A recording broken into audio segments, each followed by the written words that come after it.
یہی وہ نصاب ہے جو رحمت عالم صلی اللہ علیہ وسلم من جانب اللہ لے کر تشریف لائے، اور اسی نصاب کے ذریعے سے جہالت کی تاریکیوں کو آپ نے دور فرمایا، کفر اور شرک کی تاریکیوں کو آپ نے دور فرمایا۔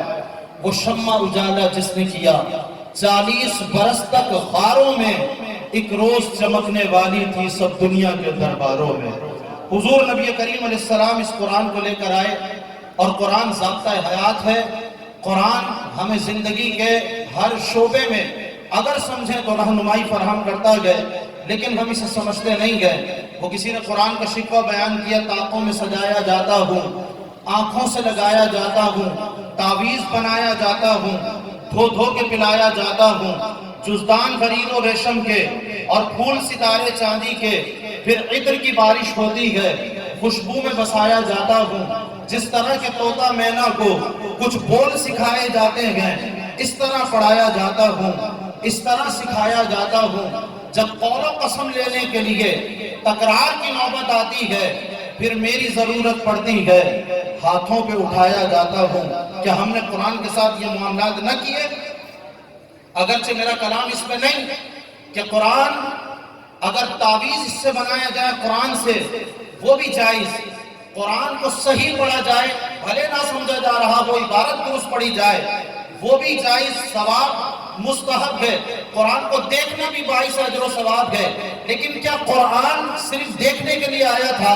کیا قرآن صرف عربی عبارت تک اپنی توجہات کو مرکوز رکھنے کے لیے آیا تھا؟ قرآن کا مطلب تو یہ تھا کہ یہ اللہ کا کلام ہے، اور اللہ رب العزت کا کلام جب بندوں تک پہنچ گیا تو بندوں کو سمجھنے کے بعد اپنے اندر انقلاب پیدا کرنا تھا، اور اس انقلاب کے بعد اللہ کی زمین پر اللہ کا نظام قائم کرنا تھا۔ یہ قرآن تو انقلاب کے لیے آیا تھا، ہم نے اس کو تلاوت کا صرف ذریعہ بنایا۔ اگرچہ تلاوت ایک امر مستحب ہے، بہت اچھی بات ہے، لیکن اس کو سمجھ کر پڑھیے۔ میں دعوت یہ دینا چاہ رہا ہوں کہ آپ قرآن کو سمجھ کر پڑھیے، اپنا معمول بنائیے۔ چاہے آپ ایک رکوع پڑھیں، چاہے آپ 3-4 آیات پڑھیں، لیکن آپ جانتے ہو کہ آپ کا رب آپ سے کیا ارشاد فرما رہا ہے۔ آپ اگر نہیں سمجھ سکتے تو ترجمے والا قرآن لے لیں، کنز الایمان شریف لے لیں، خزائن العرفان اس پر مختصر حاشیہ وہ لے لیں۔ قرآن کی جتنی آیات پڑھیں، اس کا ترجمہ پڑھیں، اس کی تفسیر پڑھیں، مختصر حاشیہ پڑھیں، سمجھ میں آ جائے تو اللہ کا شکر بجا لائیں، اور اگر نہ سمجھ میں آئے تو اپنی طرف سے، اپنے عقل سے، اپنے قیاس سے اس کو حل کرنے نہ بیٹھ جائیں، بلکہ قرآن کے ضابطے پر ہی عمل کریں۔ فَاسْأَلُوا أَهْلَ الذِّكْرِ إِن كُنتُمْ لَا تَعْلَمُونَ۔ قرآن کہتا ہے لوگوں اگر تمہیں کسی بات کا علم نہ ہو تو علم والوں سے پوچھ لیا کرو۔ اگر آپ کی سمجھ میں کوئی بات نہ آئے، علماء اہل سنت کی بارگاہ میں حاضر ہو جائیں، مفتیان کرام کی بارگاہ میں حاضر ہو جائیں، ان کو بتائیں اور ان سے سمجھیں، مسئلہ حل ہو جائے گا۔ لیکن کم سے کم آپ جب سمجھ کر پڑھ رہے ہوں گے تو آپ کو معلوم ہوگا کہ آپ کا رب آپ سے کیا ارشاد فرما رہا ہے۔ لیکن ہم نے قرآن کو سمجھا نہیں ہے۔ قسم کھانے کی نوبت آ جائے تو ہم سب تیار بیٹھے ہیں، کوئی جھگڑا ہو جائے تو اپنی بات کو پختہ کرنے کے لیے، اپنی بات کا یقین دلانے کے لیے چلو یار چلو میں قرآن اٹھا لیتا ہوں۔ قرآن آپ کی قسموں کا نشانہ بننے کے لیے نازل ہوا تھا، قرآن آپ کی باتوں کا یقین دلانے کے لیے نازل ہوا تھا۔ آپ نے قرآن کو کیا سمجھا؟ اس لیے کہا نا جب قول و قسم لینے کے لیے تکرار کی نوبت آتی ہے، پھر میری ضرورت پڑتی ہے، ہاتھوں پہ اٹھایا جاتا ہوں۔ جس طرح کے طوطا مینا کو کچھ بول سکھائے جاتے ہیں، اس طرح پڑھایا جاتا ہوں، اس طرح سکھایا جاتا ہوں۔ طوطا مینا کو اگر کچھ بول آپ سکھا بھی دیں تو کیا اس کا یہ معنی ہے کہ وہ ساری بات سمجھ گئے؟ انہوں نے صرف رٹا لگایا ہوا ہے۔ تو ہم نے اس طرز عمل کو ترک کرنا ہے، اور قرآن کو رٹنے کے ساتھ ساتھ اس کو سمجھنا بھی ہے، اس پر عمل بھی کرنا ہے، اس کے پیغام کو عام بھی کرنا ہے۔ اور ایک بات پر تو قلم توڑ دیا شاعر نے کہا کہ مجھ سے محبت کے دعوے قانون پہ راضی غیروں کے۔ دعوت ہم سب کا قرآن سے محبت کا ہے، لیکن ہم اغیار کے قوانین سے راضی ہو گئے، ہم انگریز کے قوانین پر راضی ہو گئے، اور ہم نے اس کو کبھی بدلنے کی کوشش نہیں کی۔ ہم نے نماز تو پڑھی ہے، ہم حج کے لیے تو گئے ہیں، زکوٰۃ کی طرف تو آئے ہیں، صدقات کی طرف تو آئے ہیں، ہم تلاوت کی طرف تو آئے ہیں، لیکن ہم یہ بھول گئے کہ قرآن مجید برہان رشید قوانین اور ضابطے بھی لے کر آیا ہے. وہ قوانین کون نافذ کرے گا؟ رسالت ناب صلی اللہ علیہ وسلم کی سیرت مبارکہ ہمیں بتاتی ہے. قرآن نازل ہوا آپ کی حیات مبارکہ میں 40 سال گزر گئے تھے. 40 برس کی عمر میں حضور پر قرآن نازل ہوتا ہے. اس کے بعد آپ کی زندگی کے دو پہلو بہت زیادہ نمایاں ہیں. ایک مکی زندگی ہے، ایک مدنی زندگی ہے. 13 سالہ مکی زندگی ہے، 10 سالہ حیات مدنیہ ہے. اس 13 سالہ مکی زندگی میں حضور نبی کریم صلی اللہ علیہ وسلم اصلاح عقائد فرماتے ہیں، اصلاح اعمال فرماتے ہیں، بت شکنی فرماتے ہیں، بتوں کا رد بلیغ فرماتے ہیں، بت پرستی کا اور شرک کا رد بلیغ فرماتے ہیں، عقائد کی اصلاح کا کام کرتے ہیں، دعوت و تبلیغ کا کام کرتے ہیں. اور بالآخر جب آپ کو عرب کے مکے کے بدماشوں نے مجبور کر دیا کہ اللہ کا حکم آیا اور آپ نے مکہ مکرمہ چھوڑا اور ہجرت فرما کر مدینہ منورہ تشریف لے گئے. حضور جب مدینہ تشریف لے جاتے ہیں جہاں پہلے ہی اسلام پہنچ چکا تھا، وہاں نبی کریم صلی اللہ علیہ وسلم ایک حقیقی اسلامی ریاست کا قیام فرماتے ہیں. یہ ہے رسول اللہ کی سیرت. ادخلوا فی السلم کافہ. قرآن کہتا ہے اسلام میں پورے پورے داخل ہو، ادھورے ادھورے نہیں. نماز اچھی، روزہ اچھا، حج اور زکوٰۃ اچھی، مگر کوئی باوجود اس کے مسلمان ہو نہیں سکتا نہ جب تک کٹ مرے وہ کھا جائے بطحا کی چوکھٹ پر. خدا شاگرد سے کامل اس کا ایمان ہو نہیں سکتا. یہ ساری چیزیں اچھی ہیں لیکن آپ کو ریاست کے قیام کی طرف آنا ہوگا. آپ کو اللہ کی زمین پر اللہ کے نظام کے قیام کی طرف آنا ہوگا. آپ کو نظام مصطفیٰ کے قیام کی طرف آنا ہوگا. آپ کو دین کو تخت پر لانے کے لیے جد و جہد کرنا ہوگی. میرے آقا مولا صلی اللہ علیہ وسلم مدینہ منورہ کی زندگی 10 سالہ ہے. 10 سال میں 120 مہینے ہوتے ہیں. اس کے بعد حضور پردہ فرما جاتے ہیں، ظاہری پردہ فرما لیتے ہیں. ان 120 مہینوں میں 74 غزوات و سرایا حضور علیہ السلام کی آپ پڑھ سکتے ہیں. 74 لشکر حضور نے روانہ کیا. کتنے لشکر؟ زور سے بولو. 74. 120 مہینے میں 74 لشکر. گویا کہ ہر 1.5 مہینے بعد جہاد فی سبیل اللہ، ہر 1.5 پونے 2 مہینے بعد لشکر روانہ ہو رہا ہے. ہر 1.5 پونے 2 مہینوں بعد لشکر اسلام جاتا ہے، کسی نہ کسی علاقے کو فتح کرتا ہے، اللہ کے راستے میں جاتا ہے، اعلاء کلمت الحق کرتا ہے، دین کی سربلندی کے لیے دعوت بھی دیتا ہے. اور اگر دعوت قبول نہ کی جائے تو پھر جہاد فی سبیل اللہ کرتا ہے. یہ سارے لشکر حضور نے 10 سالہ حیات ظاہری میں روانہ فرمائے. کس لیے جہاد فی سبیل اللہ کس لیے تھا؟ اس لیے کہ اللہ کی زمین پر اللہ کا نظام قائم ہو سکے. تو ہم اس نقطے سے ہٹ گئے بدقسمتی کے ساتھ. ہم سارے امور میں لگ گئے لیکن ہم یہ بھول بیٹھے کہ ہمیں اللہ کی زمین پر اللہ کا نظام بھی نافذ کرنا ہے.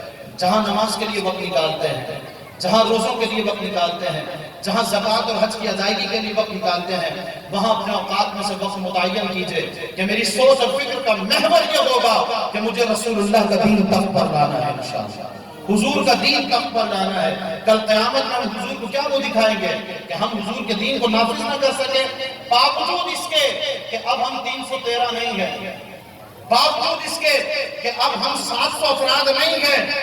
اب دنیا کا 1.25 ارب انسان مسلمان ہے. اس کے باوجود کہ ہم تعداد میں کثیر ہیں اور حضور کا دین کسی ایک خطے پر بھی نافذ نہ کر پائے تو یہ ہمارے لیے شرم کا مقام ہوگا کہ نہیں ہوگا؟ بالخصوص اس وطن عزیز میں جو کلمہ طیبہ کے نام پر حاصل کیا گیا. 20 لاکھ جانوں نے قربانیاں دی تو کیا مقصد تھا؟ روٹی کپڑا مکان.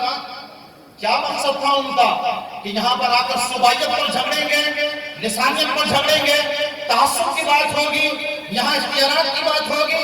ان کا ایک مقصد تھا، ان کا ایک ارادہ تھا. وہ یہی کہتے تھے کہ بٹ کے رہے گا ہندوستان، لے کے رہے گا پاکستان، اور پاکستان کا مطلب کیا؟ تو ہاتھ بلند کر کے شیروں کی طرح صدا لگاؤ. پاکستان کا مطلب کیا؟ پاکستان کا مطلب کیا؟ دستور ریاست کیا ہوگا؟ محمد رسول. روٹی کپڑا مکان تو ہمیں وہاں بھی ملتا تھا ہندوستان اور مل رہا ہے آج بھی، ہم سے زیادہ تعداد میں مسلمان موجود ہیں. گلیاں سڑکیں گٹر کے ڈھکن تو وہاں بھی تھے، یہ سب کچھ وہاں بھی تھا، یہ لائٹ بجلی اور پانی کا معاملہ تو وہاں بھی تھا اور ہے.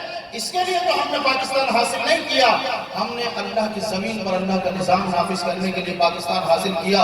قائد اعظم محمد علی جناح سے جب پوچھا گیا کہ آپ ایک مملکت بنانے جا رہے ہیں، اس کا دستور کیا ہوگا، اس کا آئین کیا ہوگا؟ آئین کی ایک شیٹ پاس کرنا ہو تو اسمبلی کا اجلاس پہ اجلاس ہوتے ہیں، آپ نے دیکھا ہوگا. آپ تو پورا آئین بنائیں گے، پوری سلطنت پورا ملک بنانے جا رہے ہیں، اس کا دستور کیا ہوگا، کیا قوانین ہوں گے، کیا ضابطے ہوں گے؟ آپ نے قرآن ہاتھ میں اٹھایا اور اٹھا کر فرمایا ہمیں کوئی دستور بنانے کی ضرورت نہیں، ہمارا آئین 1300 سال پہلے آ چکا ہے. یہ ہے پاکستان، یہ ہے پاکستان. اسی بنیاد پر علماء اہل سنت نے قائد اعظم کا ساتھ دیا تھا.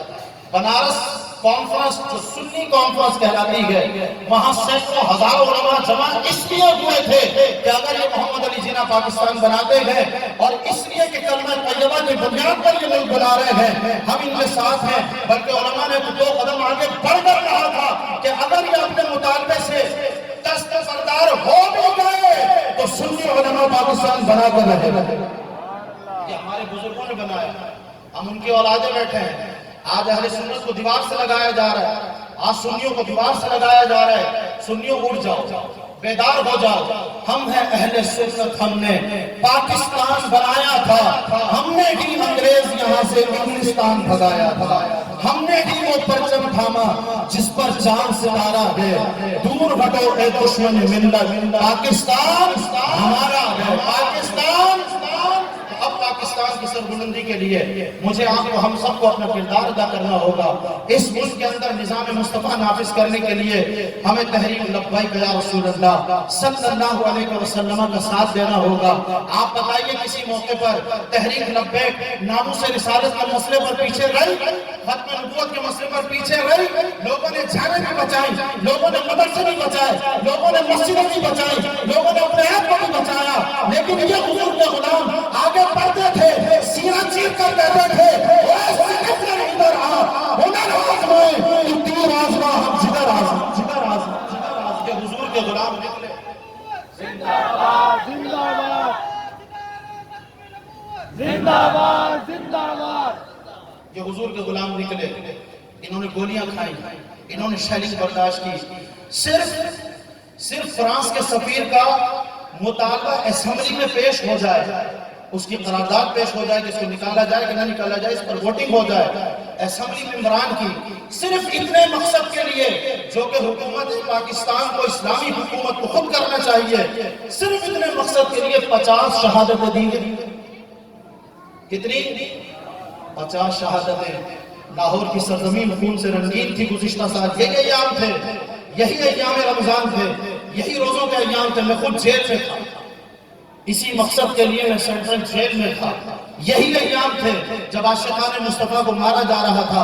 جامع مسجد رحمت للعالمین، مرکز خیرت و حمیت، امیر المجاہدین، فنا فی خاتم النبیین، علامہ حافظ خادم حسین رضوی رحمت اللہ علیہ کی مبارک مسجد وہاں خون سے آلودہ ہو چکی تھی. کراچی میں 7 لاشیں گر چکی تھی اور ہر طرف گولیوں کا، ظلم کا، جبر کا بازار گرم تھا. مقصد کیا تھا کہ حضور کا گستاخ بن کے فرانس اس کے سفیر کو نکالنے کا مطالبہ تو شکل میں لاؤ.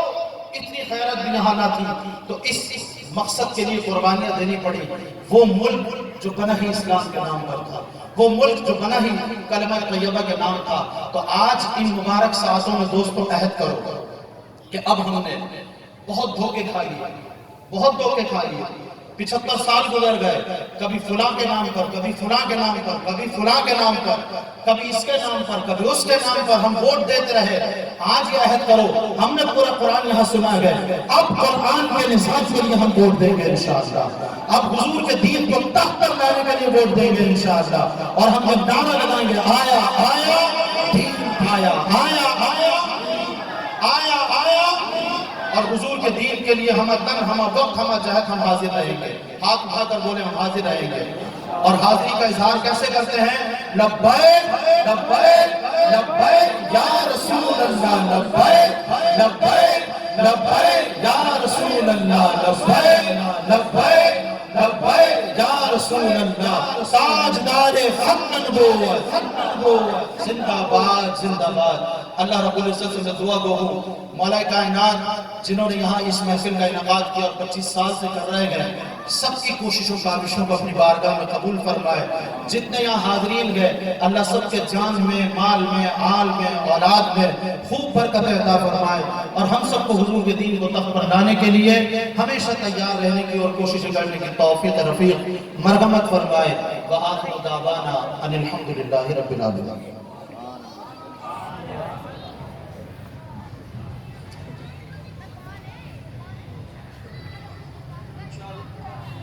انشاءاللہ عز و جل اب آخر کی طرف اب تائف انشاءاللہ عز و جل امجد بھائی موجود ہے۔ اصل میں آج ہمارے سرپرست اصغر بھائی آ نہیں سکے، شاید خوش کرو پھنس گئے ہوں گے، آج امام صاحب کی طبیعت خراب ہوئی تھی، پیسہ پڑھاتے ہیں تو شاید مسئلے وغیرہ کی وجہ سے بیٹھے ہوئے تھے آج، اس سے انہوں نے پہلے سے بھائی بولا تھا کہ میں کوشش کو پوری کروں گا، لیکن وہ شاید زیادہ ہی پھنسے ہوں گے۔